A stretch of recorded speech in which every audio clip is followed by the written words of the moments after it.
Welcome back, everyone, to the Wellness Center Creators Podcast.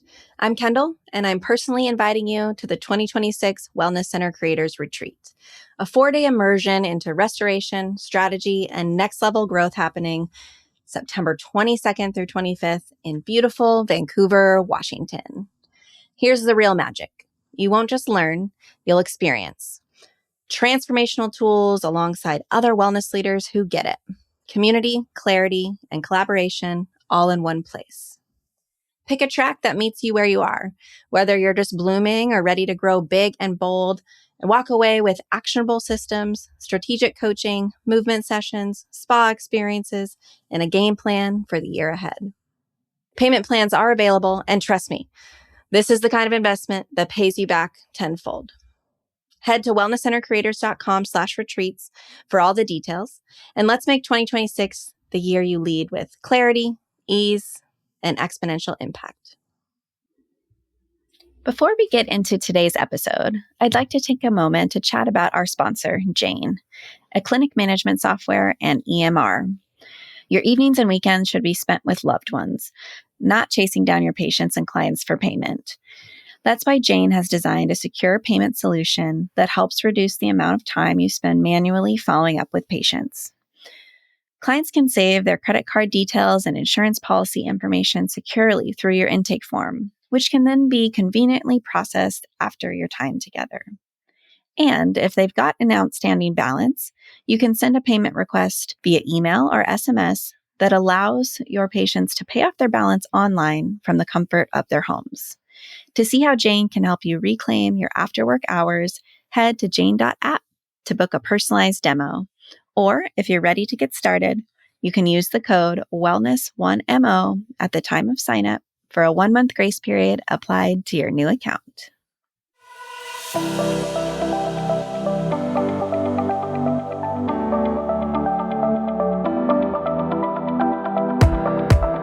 Hi there, and welcome to the Wellness Center Creators Podcast. I'm Kendall Hagenson.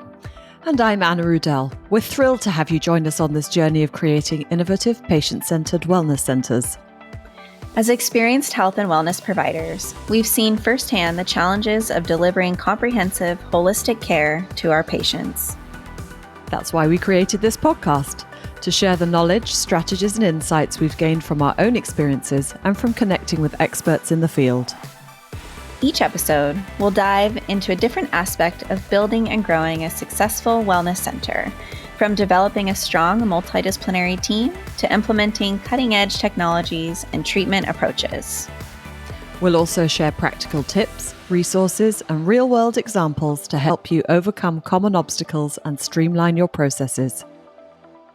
Our goal is to empower you with the tools and confidence you need to create a thriving wellness center that truly makes a difference in your patients' lives. So whether you're just starting out or looking to take your existing practice to the next level, you're in the right place. Get ready to learn, grow, and be inspired. Let's create something amazing together. Welcome to the Wellness Center Creators Podcast. Welcome back, everyone, to the Wellness Center Creators Podcast. Today, Anna and I are going to talk about AI. It's all anyone can talk about, and it is, of course, making its way into healthcare. So we're here to talk about the best practices, how we can use it to our benefit and to our patients' benefit, and also the pitfalls and dangers. Hi, Anna. Good to see you. Hey, Kendall. Happy New Year. Nice to be back on the microphone. Yes, new episodes. We're here recording. Good to be here. Yeah. So AI. Yeah. So I know you're a fan. I love AI. Yes. And I love it too, in certain uses. So I want us to really talk about, I think we should share with our audience how we personally use it as business owners and healthcare providers. And maybe let's start there. So how have you been using it mostly? I think probably a more pertinent question is when do I not use AI, Kendall? Okay. I use AI constantly.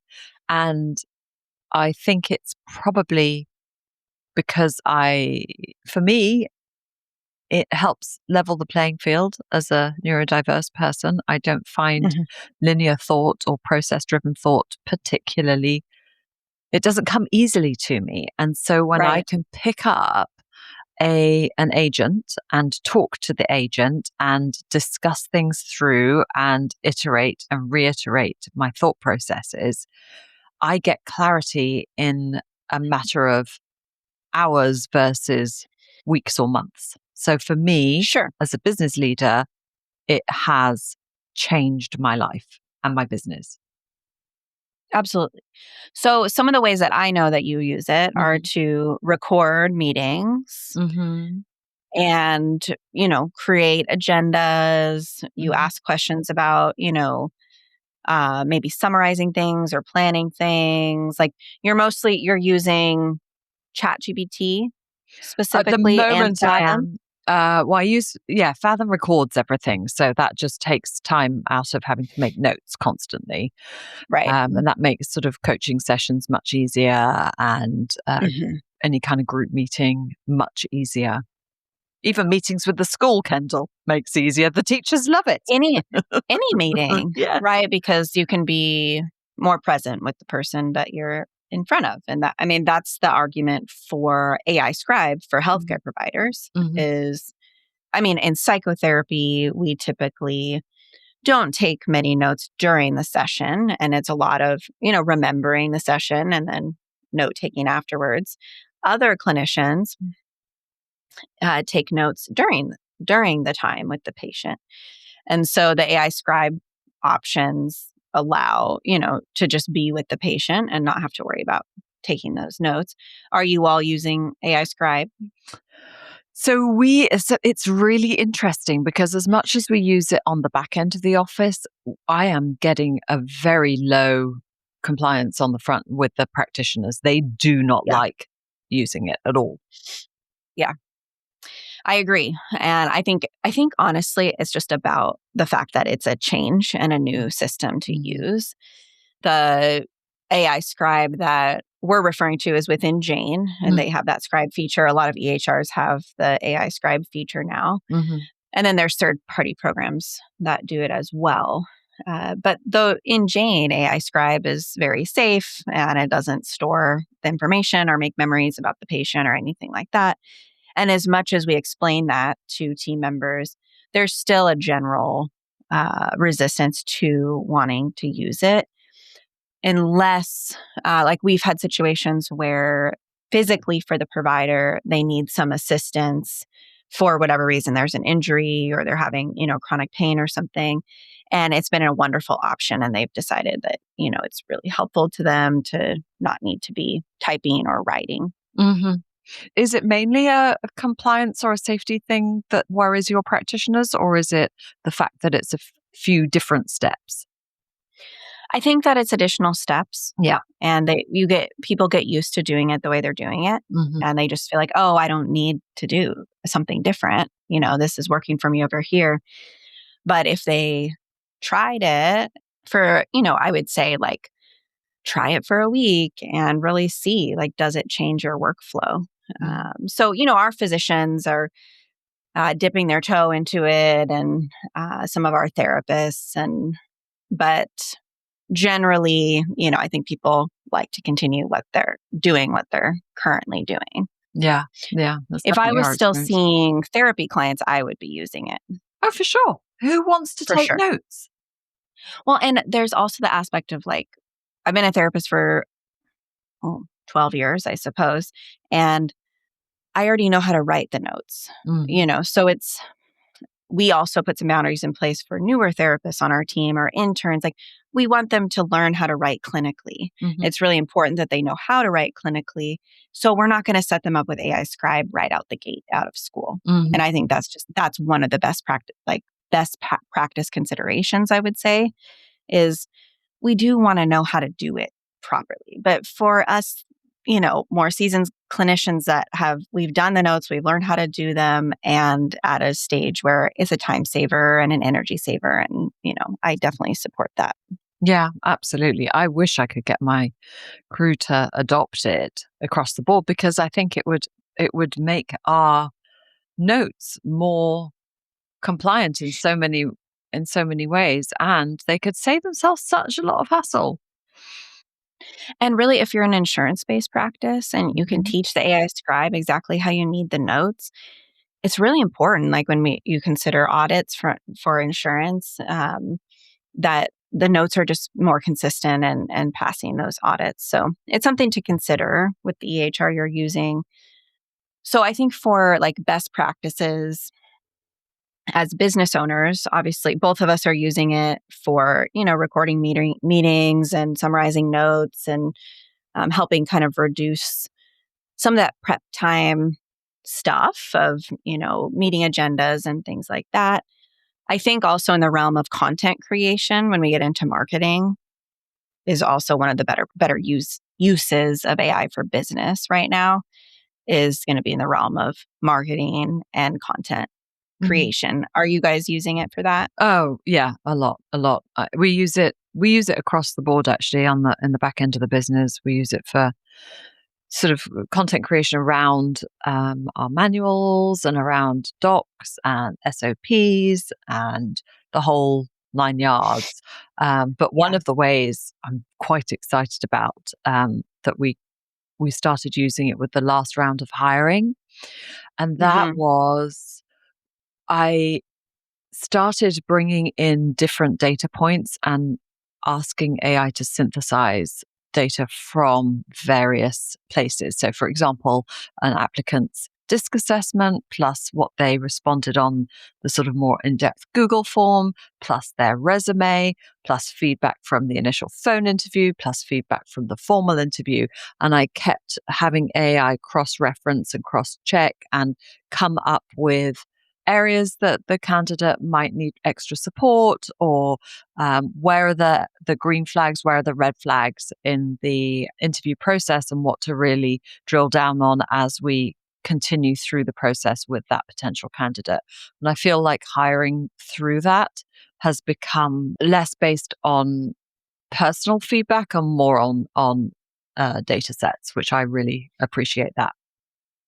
Yeah, I think it's a really smart use of AI for Hmm. hiring. Hmm. There's always the human aspect in hiring, and we have to also trust our gut on things and take that into consideration. But it's helpful to have, it's really like an outside party Hmm. saying, actually, these are the facts if we put it all together. And then when you're hiring for a position where you have many candidates, it's really helpful to use this. And even simply, to create a new interview structure and new interview questions that Hmm. are designed for this position at this point in time, right? Hmm. I think we kind of get used to what we're using for our interview questions, but it's a new time, it's a new season. We have different candidates. We have, maybe the position has formed into something new, and so it's important to kind of reframe and come really prepared with who are we hiring specifically, and does this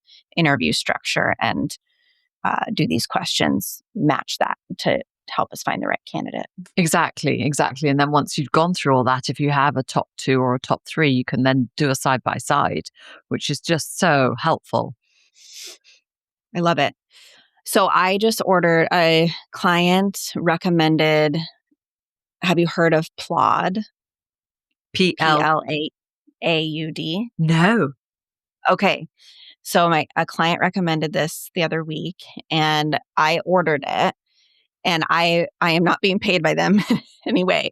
And I will report back on if I like this technology What or is it? not, or this device. Okay, it's AI, and it comes in different forms of the device, but essentially you wear it on your person and you install the app Right. to your phone and your computer, and you are in charge of when it's recording and when it's not. Okay. But you can record anything at any time. So the main reason, and then it sends you, of course, the summary and action items and all the things. The reason why I ordered it was because I have a lot of in-person meetings with my staff members. Hmm. And yes, we are expert note takers and I love doing all the action items and all the things, but things still get missed. Mm-hmm. And the other day we were having a really, really important discussion as a team. And I gave like sort of this mini training on the spot to the team. And it was on a topic that was a bit heavy, and people in our team needed support around it. And I gave this like mini training on the spot. And then I left the meeting and wished that it had been recorded, because the team obviously wanted it then written down, Mm-hmm. all the steps that I had gone through verbally to be written down, as soon as possible. And which was fine, did that. But if it would have been recorded, that would have been easier.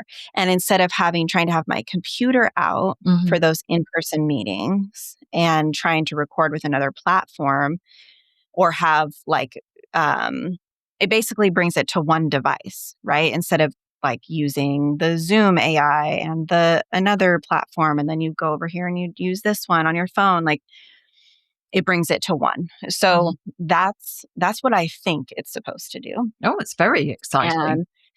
And it comes in like different forms. So it can be like a credit card, physical form, basically, that you wear on your person, or like a clip. Like I got a little clip on thing. It kind of looks like a lapel mic Are you not size, tempted to think of yourself as a little bit of an agent? like a secret agent. Yes, Or I think I would. I'd feel like I was going around being a reporter or something. I love it. But even just making reminders to myself, Yeah. too, because this about me, I send myself a lot of emails Mm-hmm. on, the day that I want to remember to do something. And I'll be, think of things at random times. I don't want my phone with me all the time, Yeah. Yeah. you know? So to be able to just have the little device and say, remember, da, da, da, da, da, and then it'll remind me to do it. Like a little helper with you at all times. It's like my little personal assistant. So that's how I'm hoping it will work. And I'll report back and see and let the audience know if I like it. Yeah, please do. Please do. I mean, Yeah. there are just so many incredible tools out there, aren't there? And there's just so many ways you can use basic platforms.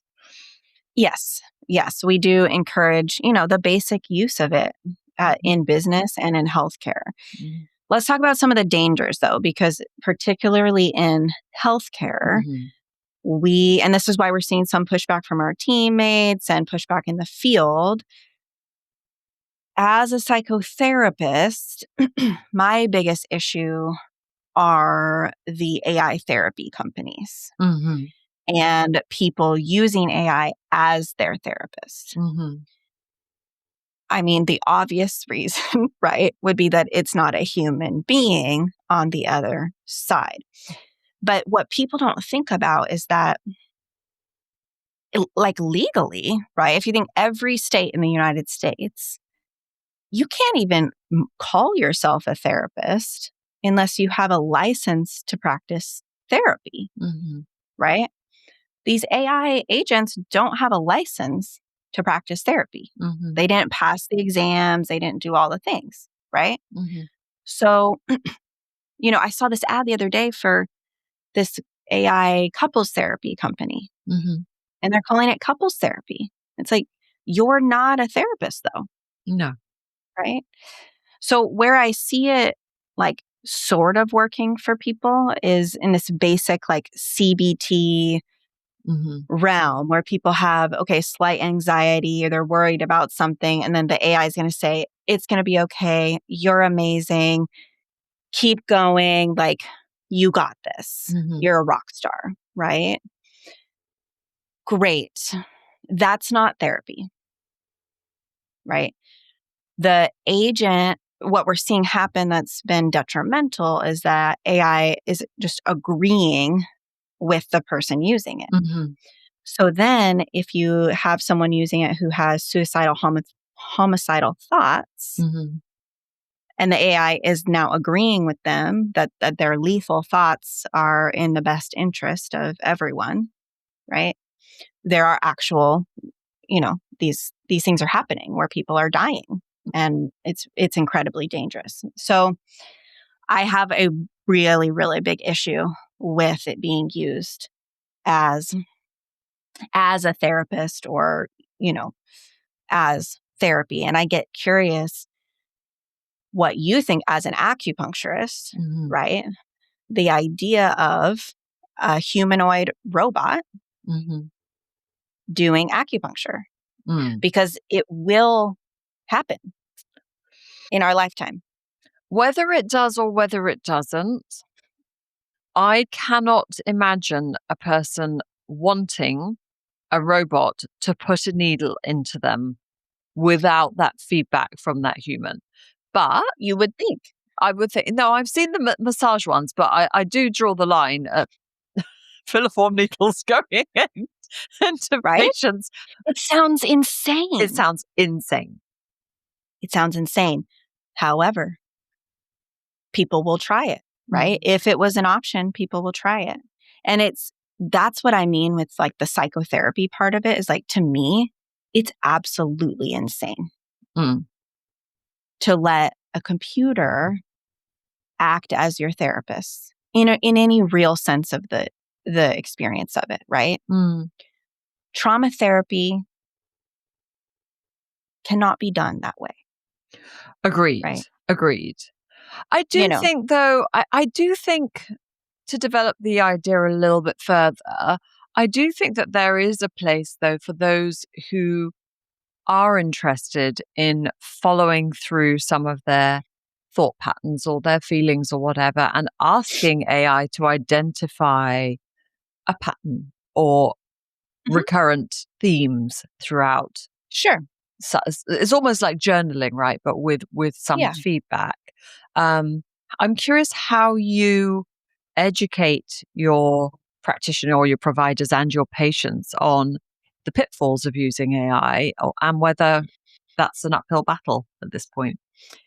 I mean, to be honest, it hasn't been a huge topic of conversation or a huge problem in our practice, because I think the clients who are coming here and the patients who are coming here, they're coming for a reason, and they're coming for human to human therapy and other services, and they value that experience, right? So we're not having to talk them out of using AI as their therapist. I think it's a wider education of why it's so dangerous, right? Like, these companies that are forming that are only AI therapy, right? That there's not a therapist on the other side. I mean, I have a big enough issue with the large therapy companies that are doing texting therapy and, that sort of thing, where it really goes outside the scope of our ethical practice as psychotherapists. And so the AI companies take it on a whole nother level. And I feel like it's exploitation of people who need counseling and need therapy. I can see that. And again, like, I do feel I've seen it work for people in the realm where they, they're trying to reach a goal, or they're, scared to try the next thing or something like that. That's different than, we need to do trauma therapy, we need to do real processing, we need to, do safety planning and things like that. It's part of the reason why you need a specific license to practice in each state is around safety in emergencies, right? So if I have a client in Arizona and I'm not licensed there, and they are going to be a danger to themselves or another person, right? Obviously, we can all call 911. But the reason why I shouldn't see that client is because I don't know about their local resources there for safety. Right. I don't know where to send that person. I just feel like we're going to see more harm than good in that realm. And in the similar way, if we picture a robot doing acupuncture on people, Like, that's how crazy it sounds to me. Like the form of therapy that's being put out is literally like a non-human taking needles and putting them in a human being. Yeah. I mean, I can imagine. I don't know what to say. Mark my words, it will be an option at some point. But I can't imagine that people would want that experience. Well, it's not so much the experience; it's the potential for damage, right? Right? It's the same principle. Yeah. Yeah, I mean, I think on the therapy side, the caution is there. I understand what you're saying, and I also understand how, having been through a relatively recent adolescent situation, Yeah. that trying to find help and support immediately in the moment can be extremely difficult. Like, say you've got a kid who you really need to get support immediately, and you're calling around places and everybody is turning you away because it's an immediate need. You're going to turn to AI. Well, this is why these companies are existing, and this is why people will use them. Because there's a major systemic issue of accessibility in mental health care in the United States. Yeah. And I don't know what the answer is. We just have to be aware, I think. Yeah. We're not, we won't be able to save the world from the acupuncture robots, but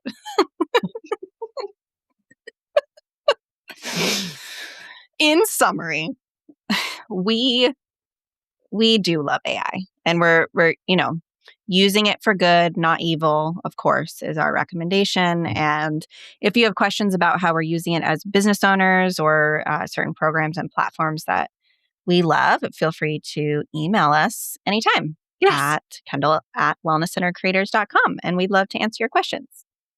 Thank you for hanging out with me today, Kendall. Good to see you.